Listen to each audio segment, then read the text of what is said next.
जो उसके पर्दे तक उसका जो फोकस है वो पहुंच नहीं पाता है और हमें चीजें धुंधली दिखाई देनी लगती हैं।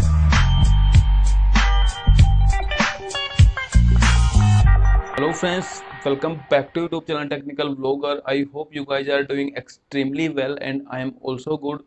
सो फ्रेंड्स, आज की इस वीडियो में हम बात करने वाले हैं लेजिक सर्जरी या फिर कॉन्टूरा विजन के बारे में कि क्या लेजिक सर्जरी या फिर कॉन्टूरा विजन करवा के हम गवर्नमेंट मेडिकल एग्जाम्स में अपीयर होके सही तरीके से बगैर डिटेक्ट हुए उसको पास कर सकते हैं या फिर लेजिक सर्जरी आसानी से डिटेक्ट हो जाती है। साथ में फ्रेंड्स हम ये भी जानेंगे कि लेजिक सर्जरी काम कैसे करता है, मतलब कैसे ये होता है और कितनी तरीके की लेजिक सर्जरी ऑपरेट की जाती हैं और उनकी कॉस्ट क्या क्या है। हम ये भी जानने की कोशिश करेंगे कि अगर हमें गवर्नमेंट मेडिकल एग्जाम्स में अपीयर होना है और उसके लिए फ्रेंड्स हमें लेजिक सर्जरी या फिर कॉन्टूर विजन करवाना है तो हमें किन किन चीज़ों का ध्यान में रखना चाहिए ताकि हम गवर्नमेंट मेडिकल एग्जाम में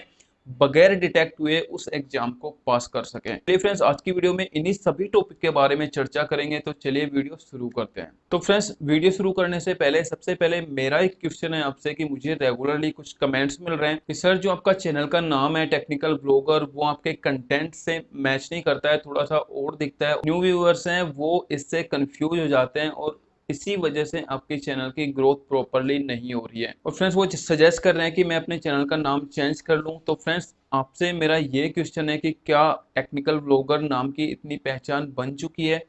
कि उसे अब नाम चेंज करने की जरूरत नहीं है, इसी नाम के साथ हम आगे बढ़ सकते हैं, सब्सक्राइबर बढ़ जाएंगे, या फिर मुझे नाम चेंज कर लेना चाहिए?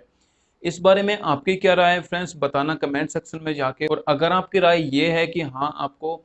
चैनल का नाम चेंज कर लेना चाहिए तो फ्रेंड्स मुझे एक चैनल का अच्छा सा नाम सजेस्ट करिए। जो भी नाम मुझे सजेशन में आएंगे उनमें से एक अच्छा सा नाम जो सबसे रिलेवेंट होगा हमारे कंटेंट से, उस नाम को हम इस चैनल का नाम रख देंगे। तो चलिए फ्रेंड्स वीडियो को आगे बढ़ाते हैं और अब हम बात करते हैं सबसे पहले कि हमें माइनस नंबर लगता कैसे है। क्योंकि फ्रेंड्स जब हम ये चीज़ें समझ पाएंगे उसी के बाद में हम समझ पाएंगे कि लेजिक सर्जरी वर्क कैसे करती है और उसके बाद में लेजिक सर्जरी डिटेक्ट हो सकती है कि नहीं हो सकती है। तो वैसे तो फ्रेंड्स ये चीज़ें सबको पता है, बट फिर भी थोड़ा सा डिस्कस कर लेते हैं कि जो आई है उसका फंक्शन क्या होता है। तो फ्रेंड्स आई में जो बाहर कॉर्निया होता है, यानी कि जो हमारा लेंस होता है, ये काली पुतली होती है। इसमें फ्रेंड्स सनलाइट पड़ती है और इसमें इसके पीछे एक लेंस होता है और उस लेंस की मदद से जो सनलाइट है वो पूरी की पूरी फोकस होके हमारे पीछे रेटिना पे पड़ती है, मतलब वहां पे उसका फोकस बनता है, वहां पे उसका रिफ्लेक्शन बनता है और तब हमें चीजें दिखाई देती हैं। तो जब फ्रेंड्स हमें माइनस के नंबर लगते हैं तो होता क्या है कि जो हमारा रेटिना है पीछे का, यानी कि आंख के पीछे का हिस्सा है, उसका साइज थोड़ा सा बढ़ जाता है और लेंस का फोकस आगे ही रह जाता है। आप समझिए कि यहाँ पे रेटिना का पहले फोकस था, तो अगर इसका साइज आगे बढ़ जाएगा तो फोकस तो यहीं रहेगा, मतलब लेंस प्रॉपरली काम करता है, बट रेटिना का साइज बढ़ने की वजह से जो उसके पर्दे तक उसका जो फोकस है वो पहुंच नहीं पाता है और हमें चीजें धुंधली दिखाई देनी लगती हैं। इस चीज को ठीक करने के लिए फ्रेंड्स हमें लेंस या फिर चश्मे लगाने पड़ते हैं जिसमें कॉन्क्लेव लेंस का यूज होता है। कॉन्क्लेव लेंस की वजह से जो फोकस यहाँ पे बन पा रहा है उस फोकस को वापस से हमें रेटिना पे लाने की कोशिश की जाती है। जब सही नंबर का चश्मा हमें लगाया जाता है तो फोकस बिल्कुल रेटिना पे बनता है और हमें दूर की चीजें भी बिल्कुल साफ देने लगती हैं। तो फ्रेंड्स ये तो होता है मायोपिया और उसे चश्मे से कैसे ठीक किया जाता है। अब फ्रेंड्स हम बात करते हैं कि लेजिक सर्जरी में क्या चीज होती है, ये कैसे वर्क करता है, कितने तरीके की लेजिक सर्जरी होती है और उनकी क्या क्या कॉस्ट होती है। तो फ्रेंड्स लेजिक सर्जरी में बेसिकली होता क्या है, जो हमारा कॉर्निया होता है, यानी कि जो आंख की पुतली होती है, इस पे पतला सा, यानी कि जो हमारी स्किन है इसके ऊपर की झिल्ली है, उस तरीके की एक फ्लैप उठाया जाता है, मतलब एक परत उठाई जाती है। वो परत को उठा के फ्रेंड्स जो लेजर मशीन है उसकी मदद से जो हमारा कॉर्निया ऐसे झुका रहता है, मतलब पैराबोलिक सिचुएशन में होता है, उसको थोड़ा सा फ्लैट किया जाता है। तो जब लेजर की मदद से उसको फ्लैट किया जाता है तो जो हमारा फोकस यहाँ पे बन रहा है उसको वापस से रेटिना पे लाने की कोशिश की जाती है। और जब वो फोकस बिल्कुल रेटिना पे आ जाता है तो हमें सही दिखाई देने लगता है और जो फ्लैप उठाया है उसको वापस से बंद कर दिया जाता है। तो बेसिकली ये कॉन्सेप्ट है लेजर टेक्निक का। इस तरीके से लेजर किया जाता है। अब हम बात कर लेते हैं कितनी तरीके की लेजर होती हैं और उनकी क्या क्या कॉस्ट होती है। सबसे जो बेसिक तरीके का लेजर होता है वो होता है एसपीके, मतलब इससे नीचे वाला स्टैंडर्ड जो 20-25 साल पहले चलता था वो अभी नहीं किया जाता है, अब मिनिमम स्टैंडर्ड बना दिया जाता है एसपीके। तो फ्रेंड्स इस टेक्निक में ब्लेड की मदद से फ्लैप उठाया जाता है। जो फ्लैप उठाते हैं 110 माइक्रोन उसकी थिकनेस होती है और जो बाकी का कॉर्निया बचता है उस पर लेजर की मदद से उसको फ्लैट किया जाता है। इस टेक्निक में प्रॉब्लम ये आती थी, जो फ्लैप है इसका उसकी थिकनेस 110 माइक्रोन है, तो जब हम इसको वापस रखते थे तो कभी कभी अच्छे से हील नहीं हो पाता था और उसकी वजह से आंखों में अजीब तरीके की रोशनी सी दिखाई देती थी। इस तरीके का जो लेजिक है फ्रेंड्स, इसकी कॉस्ट आती है 49,000 के आसपास। ये एग्जैक्ट नहीं है कि आपको मतलब 49 का 49 लगेगा, कुछ क्लिनिक इससे कम भी ले सकती हैं और कुछ इससे ज़्यादा भी ले सकती हैं। इससे ऊपर वाला जो लेजिक आता है, यानी कि एसपीके से जो ऊपर वाला एक एडवांस वर्जन होता है वो होता है एसबीए कस्टम क्यू। तो फ्रेंड्स इसमें होता क्या है कि जो प्रोसेस बिल्कुल सेम होती है, आपका फ्लैप उठाया जाता है और उसी तरीके से लेजिक की मदद से आपका कॉर्निया है उसकी साइज को फ्लैट किया जाता है। बट फ्रेंड्स जो लास्ट टेक्निक थी उसमें थोड़ा सा प्रॉब्लम था कि कभी कभी आपको अजीबोगरीब रोशनी सी दिखाई देगी, थोड़ा सा एक धब्बा सा बन जाता है। तो इसमें उस जो रेटिना है उसको बिल्कुल स्मूथ कर दिया जाता है, तो इसमें वो वाली प्रॉब्लम आपको नहीं फेस करनी पड़ेगी और इसकी कॉस्ट होती है लगभग 60,000 रुपये। फ्रेंड्स तीसरी जो टेक्निक है वो है ब्लेडलेस फेमटो। इस टेक्निक में फ्रेंड्स किया क्या जाता है, जो फ्लैप हम उठा रहे थे लास्ट दो टेक्निक में ब्लेड की मदद से, यहाँ पे फ्रेंड्स वो फ्लैप उठाया जाता है लेजर टेक्निक की मदद से। तो क्योंकि फ्रेंड्स लेजर टेक्निक ब्लेड की बजाय थोड़ी सी ज़्यादा एक्यूरेट होती है, तो फ्रेंड्स वो जो फ्लैप की साइज होती है और उसकी जो थिकनेस होती है पहले वाले टेक्निक की बजाय थोड़ी सी कम होती है। तो जब हम ऊपर वाला हिस्सा यानी कि जो ऊपर की स्किन उतार रहे हैं उसकी थिकनेस कम होगी, वो कम मोटा होगा, तो जिस हिस्से पे हमें वर्क करना है लेजर की मदद से, जो हिस्सा हमें फ्लैट करना है उसकी थिकनेस हमें थोड़ी सी यहाँ पे ज़्यादा मिलती है। इस वजह से फ्रेंड्स यहाँ पे रिस्क का परसेंटेज थोड़ा सा कम हो जाता है और इसमें विजन होता है वो भी थोड़ा सा अच्छा आपको मिलता है। इस वाले लेजिक ऑपरेशन की कॉस्ट लगभग 90,000 होती है। और फ्रेंड्स सबसे बेस्ट अभी जो एडवांस चल रहा है कॉन्टूरा विजन, जो कि बहुत प्रचलित है कि ये डिटेक्ट नहीं होता। तो फ्रेंड्स ये वाली टेक्निक है, ये भी बिल्कुल सेम तरीके से काम करती है, पर यहाँ पे जो फ्लैप उठाया जाता है उसकी साइज होती है लगभग 90 माइक्रोन, यानी कि आपका जो फ्लैप है बिल्कुल पतला उठेगा, तो जो अंदर का कॉर्निया है जिसपे मशीन को काम करना है, जिसपे लेजर को काम करना है, उसकी थिकनेस आपको ज़्यादा मिलेगी, मतलब उसकी स्ट्रेंथ ज़्यादा मिलेगी, उस पर अच्छे से काम कर सकेंगे और उसको अच्छे से फर्निश कर सकेंगे। जो कॉन्टूरा विजन होता है ये सबसे सेफ है, क्योंकि जो आपका फ्लैप है वो बिल्कुल पतली साइज का होता है, इसलिए इसमें इन्फेक्शन वगैरह का खतरा भी बिल्कुल कम होता है। तो फ्रेंड्स लेजिक होने के बाद में, मतलब जब आपका विजन ठीक हो गया, जब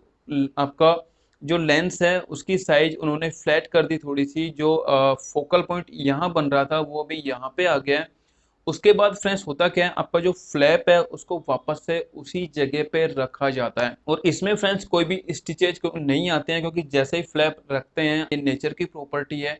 कि उसी टाइम ये रिकवर होना चालू कर देता है और 15 से 20 मिनट में वो फ्लैप है वो अपनी जगह पे वापस से चिपक जाता है।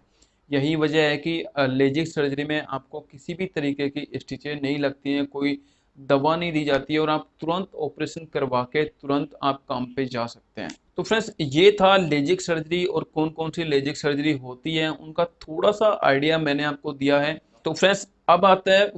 सबसे मोस्ट क्वेश्चन कि क्या ये लेजिक सर्जरी है डिटेक्ट की जा सकती है या फिर इसकी मदद से हम आराम से सारे एग्जाम्स पास कर सकते हैं। तो फ्रेंड्स आपको अब पता चल गया है कि लेजिक सर्जरी में एक फ्लैप उठाया जाता है और उस फ्लैप को वापस रखा जाता है। हालांकि वो फ्लैप है नियरली परफेक्ट तरीके से वापस से हील हो जाता है, बट फ्रेंड्स एक टेस्ट होता है टोपोलॉजी, अगर वो किया जाए तो ये आराम से डिटेक्ट हो जाएगा। आपका जो आई है उसका फ्लैप उठाया है और वहां पे वो चीजें मशीन में दिख जाती हैं। दूसरी चीज फ्रेंड्स ये होती है जो कॉर्निया का थिकनेस है, जब हम लेजर की मदद से उसको फ्लैट करते हैं, ये मान लो लेंस वाला पार्ट है, इसको अगर हम यहाँ से फ्लैट करेंगे तो इसकी जो थिकनेस है, इसकी जो मोटाई है वो कम हो जाती है और उसको मेजर करके भी ये पता चल जाता है कि इस बंदे ने लेजिक सर्जरी या फिर कॉन्टूरा विजन करवाया हुआ है। इसीलिए फ्रेंड्स जो लेजिक सर्जरी है वो 1 नंबर से 8 नंबर के बीच में की जाती है, क्योंकि अगर 8 नंबर से ज़्यादा बड़ा नंबर होगा तो आपका जो